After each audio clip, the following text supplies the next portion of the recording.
नमस्कार शिक्षक मित्र हो. आज आपण विविध वस्तू वापरून 99 पर्यंतच्या संख्यांची बेरीज करणे या स्तरासाठी काही उपक्रम पाहणार आहोत. बिनहक्काची बेरीज ही संकल्पना विद्यार्थ्यांना समजावून सांगूया. बेरीज म्हणजे काय यासाठी शिक्षकांनी केलेली उपाययोजना या संदर्भात आपण यापूर्वीचे व्हिडिओ नक्कीच पाहिले असतील. आजच्या या व्हिडिओमध्ये आपण बिनहक्काच्या बेरजा करण्यासाठी काही नाविन्यपूर्ण उपक्रम पाहूया. चला तर मग बघूया. पहिला उपक्रम आहे विविध वस्तूंचा वापर करून बेरीज करणे. 2 अंकी संख्यांची बेरीज चित्र मोजा व समजून घ्या. अतिशय उपयुक्त व सोप्या पद्धतीने आज शिकूया 2 अंकी संख्यांची बेरीज. अतिशय उपयुक्त व सोप्या पद्धतीने आज शिकूया 2 अंकी संख्यांची बेरीज. आपण 10 ते 99 पर्यंतच्या संख्यांचे एकक दशक लिहिलेले कोणतेही उदाहरण कार्ड घेऊया. 32 अधिक 25. मित्र हो, विद्यार्थ्यांना एकक आणि दशक ओळखल्यानंतर सर्वप्रथम एकक स्थानची बेरीज करायची आणि मगच दशक स्थानच्या अंकांची बेरीज करायची असते हे समजावून सांगा. प्रथमतः एककाच्या घरातील 2 आणि 5 ची बेरीज करूया. 2 संख्येसाठी 2 चेंडू आणि 5 संख्येसाठी 5 चेंडू घेऊया. आता सर्व चेंडू मोजूया. 1 2 3 4 5 6 7. उत्तर 7 आले. वस्तू एकत्र मोजणे म्हणजेच बेरीज करणे ही संकल्पना स्पष्ट केली. आलेली बेरीज उत्तराच्या रकान्यात लिहा. आता दशक स्थानच्या अंकांची बेरीज करूया. दशकाच्या घरातील 3 अंकासाठी 3 चेंडू घेऊया. 2 अंकासाठी 2 चेंडू घेऊया. आता एकत्र मोजूया. 1 2 3 4 आणि 5. उत्तर आले 5. उत्तर दशकाच्या घरात लिहूया.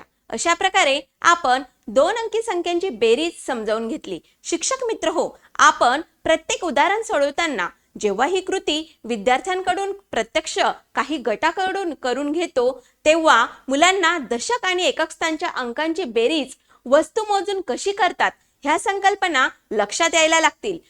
शिक्षक मित्र हो, जेव्हा आपण या प्रकारे प्रत्येक संख्येची एकक दशकाप्रमाणे विद्यार्थ्यांकडून वस्तू वापरून फोड करून घेतो आणि आलेले उत्तर लिहायला सांगतो तेव्हा विद्यार्थ्यांना सरावाने एकक आणि दशक हे स्थान देखील समजायला लागते.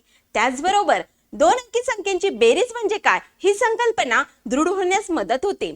आपल्याला लक्षात एवढेच ठेवायचे आहे की सराव सर्व गटात करून घेणे आवश्यक राहील. त्यासाठी आपण गट पद्धतीचा किंवा जोडी पद्धतीचा वापर करू शकतो. शिक्षक मित्र हो, 2 अंकी संख्यांची बिनहक्काची बेरीज ही संकल्पना आज मी गोष्टी रूपात तुम्हाला सांगणार आहे. विचार करा. गणिताचे एक साधं उदाहरण, पण ते सोडवण्याची पद्धत ती अगदी अनपेक्षित आहे आणि खूप हुशारीची आहे. शिक्षक मित्र हो, आज आपण सोनू, ससा आणि गाजराची शेतीमधील एक छोटीशी गोष्ट पाहणार आहोत. पण ही दिसते तेवढी साधी गोष्ट नाही हा. बरोबर, कारण या साध्या दिसणाऱ्या गोष्टीत संख्यांकडे बघण्याचा एक खूप मोठा दृष्टिकोन दडलेला आहे असे मला वाटते. हा दृष्टिकोन फक्त मुलांच्या गणितापुरता मर्यादित नाही, तर तो मानवी बुद्धी कशी विकसित होते याचे एक छोटंसं मॉडेल आहे. या गोष्टीत फक्त 25 अधिक 4 बरोबर किती होतात हे पाहणे नाही, तर त्या उत्तरापर्यंत पोहोचण्यासाठीची विचार प्रक्रिया जी आहे तिचा शोध घेणे आहे. चला मित्र हो, आज एक मस्त गोष्ट ऐकूया. ही गोष्ट आहे सोनू नावाच्या एका हुशार असलेल्या सशाची आणि त्याच्या शेतातील गाजरांची. हो, त्याच्याकडे ना ही गाजरे मोजण्याची एक भन्नाट युक्ती आहे. तर हा आहे आपला सोनू. किती गोड आहे ना तो. एका सुंदर हिरव्यागार शेतात राहतो. त्याला ना गाजरं म्हणजे जीव की प्राण, म्हणूनच त्याने स्वतःशी अशी एक गाजराची शेती केली आहे. तर झालं असं, सोनूच्या शेतात आधीपासूनच 25 गाजरे होती. 25 संख्या लक्षात ठेवण्यासारखं आहे, कारण आपली सगळी गंमत इथूनच सुरू होणार आहे. पण आपलं मन कुठे भरतं. सोनूला वाटलं अजून थोडी गाजरे लावावी तर खूप मजा येईल, म्हणून त्याने शेतात आणखी 4 गाजरे लावली. आता खरा प्रश्न पडतो की सोनूच्या शेतात आता एकूण गाजरे किती? गाजरे किती झाली असणार?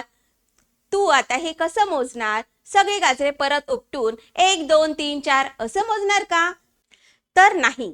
अजिबात नाही. आपला सोनू हा ना एकदम हुशार आहे. सगळं काही पहिल्यापासूनच मोजायची काहीच गरज नाही. त्याच्याकडे एक सोपी पद्धत होती. त्याच्या डोक्यात एक मस्त कल्पना आली.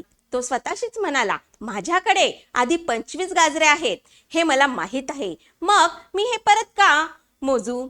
अजून मी थेट 25च्या पुढे मोजायला सुरुवात करतो. काय हुशारी आहे ना सोनूची. आणि हो, जी युक्ती सोनूने वापरली ना, तिलाच म्हणतात पुढे मोजण्याची पद्धत. म्हणजे कसं, जी मोठी संख्या आपल्याला माहित आहे तेथूनच पुढे मोजायला सुरुवात करायची. सोपं आहे ना. मग सोनूने काय केलं माहित आहे का? तो 25 या आकड्यावर उभा राहिला आणि तिथून पुढे 4 उड्या मारायला तयार झाला. प्रत्येक ओळी म्हणजे एक नवीन नवीन गाजर. तर चला आपण हे जाऊया त्याच्यासोबत. ही मारली पहिली उडी, पोहोचला 26 वर. मग मारली दुसरी ओळी, पोहोचला 27 वर. मग तिसरी, पोहोचला 28 वर. आणि मग शेवटची उडी मारल्यावर तो पोहोचला 29 वर. वा. तर मग अशा 4 मजेशीर उड्या मारल्यानंतर आपला सोनू नक्की कोणत्या संख्येवर पोहोचला?